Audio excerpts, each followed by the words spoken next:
தமிழக சட்டப்பேரவை தேர்தல் நடந்து முடிந்த நிலையில் எந்த வாக்குச்சாவடியிலும் மறு வாக்குப்பதிவு பரிந்துரைக்கப்படவில்லை என தேர்தல் ஆணையம் தெரிவித்துள்ளது. தமிழக சட்டப்பேரவைக்கான வாக்குப்பதிவு ஒரே கட்டமாக அமைதியான முறையில் ஏப்ரல் 23ஆம் தேதி நடந்து முடிந்தது.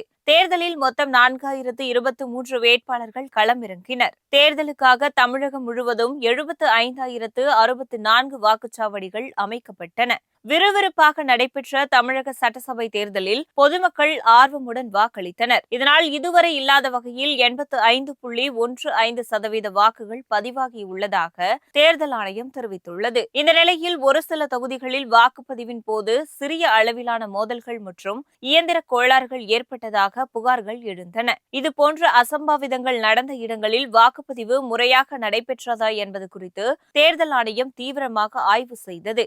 இந்த நிலையில் தமிழ்நாடு சட்டமன்ற தேர்தலில் மொத்தம் உள்ள 75,064 வாக்குச்சாவடிகள் எதிலும் மறுவாக்குப்பதிவு நடத்த வேண்டும் என பரிந்துரைக்கப்படவில்லை என்றும், எனவே தமிழ்நாட்டில் மறுவாக்குப்பதிவு இல்லை என தேர்தல் ஆணையம் அறிவித்துள்ளது.